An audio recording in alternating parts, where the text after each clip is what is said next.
Um, Good afternoon, and first of all, I'd really like to thank the university for inviting all of us, not just myself and my colleague here, to be in UMP.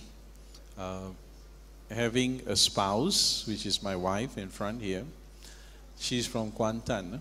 She will never miss the opportunity to always come back to this nice campus. And every opportunity that she has, she insists that I must come and support this university. It's not just say she from Kuantan or Pekan that make us come back here. I like to share with you why we are motivated to come and support you. I think this university has a lot of great leaders in your lecturers. After about 8 years of starting TRIZ with my colleague here, TRIZ has been shared with 100 universities in Malaysia, universities and colleges. So there are several hotspots, what we say, leading location of TRIZ in Malaysia. And those locations were like UTM, UPM, TAR-UC, Monash, KDU, Utah, and several others. But in my last 9 months, I see one university called UMP who have come up tremendously and able to successfully proliferate the systems of teaching innovation and problem solving to huge number of people. And I really applaud these universities and you students for this wonderful achievement. Let me give you a comparison, and everything that we say must always be backed out with data because TRIZ guys love algorithm and they also like data. If we go to Monash, maybe they have about half the people here, maybe 500 students. But your one semester is already at about 1,200 students. You are 2 times bigger than Monash.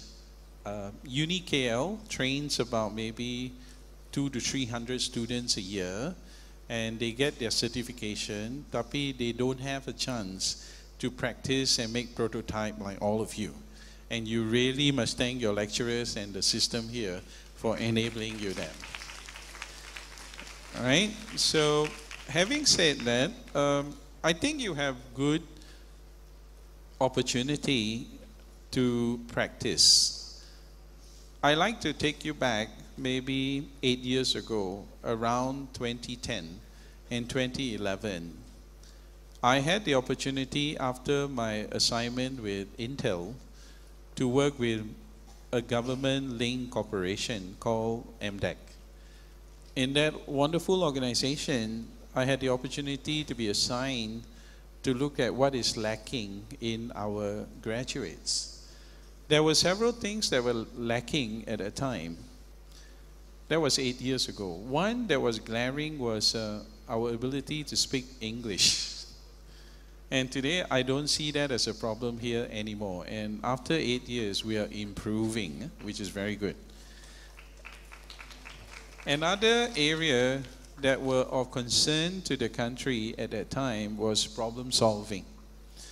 And coming from an industry, we knew this interesting tool called TRIZ that we say can kill 2 birds with 1 stone. One is problem solving, and at the same time allow you to innovate. So hence the effort of talking to my friends from UTM, UPM and all that to share this knowledge, and eventually here in UMP.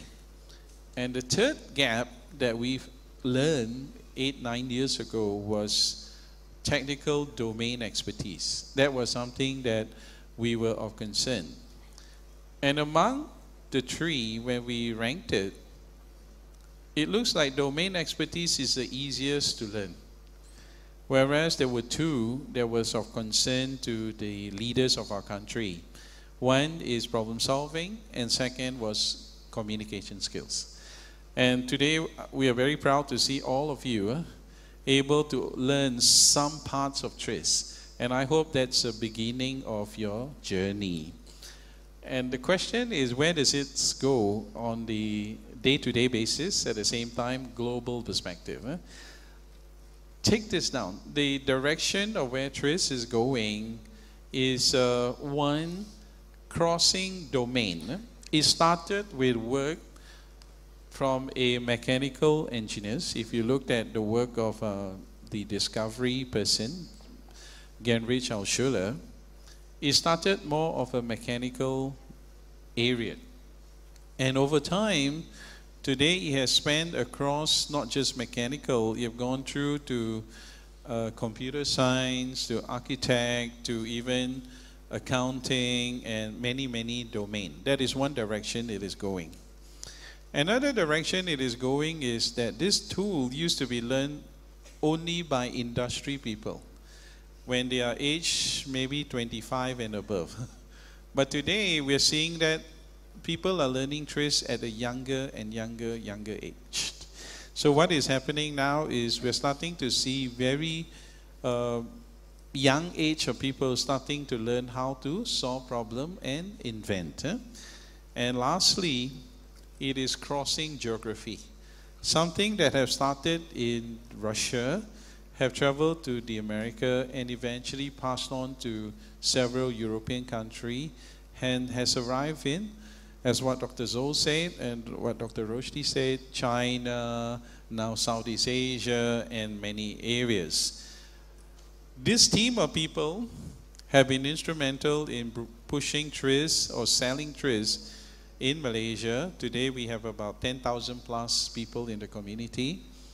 And through their work, we have reached out to Indonesia, Philippines, Pakistan, and end of this month, interestingly, Australia. So something that we have never dreamed of that it will happen, but for a Malaysian to reach out to the world, we hope in the future you could do much more than all of us.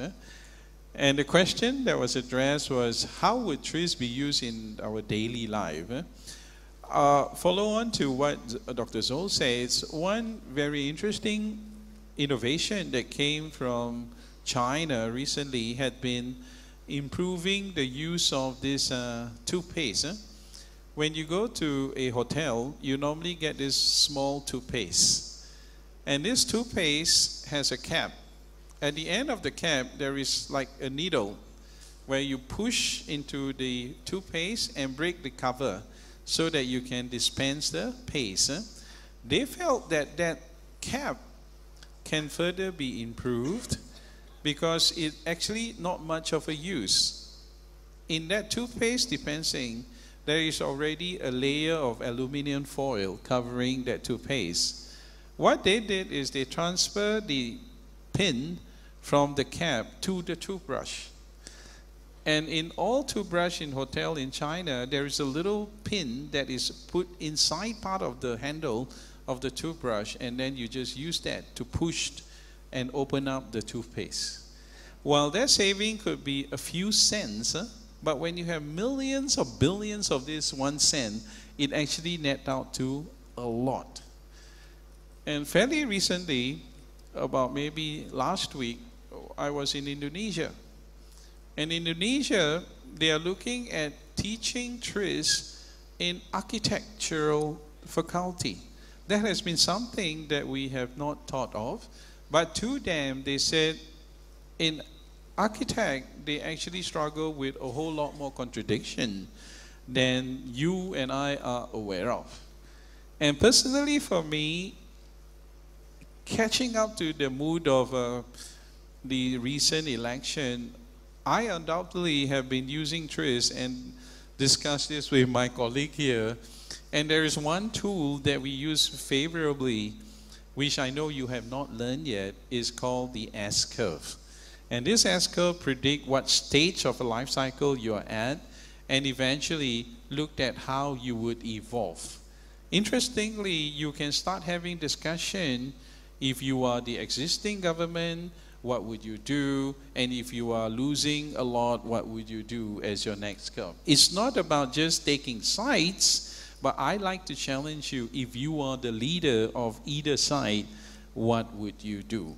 All right, so that become part of our day-to-day discussion, that we continue to seek for answers, and over time, we will predict whether it will come true. With that, I'll pass this microphone back to the the facilitator, and hopefully will run us back to the next question that she has prepared. Thank you.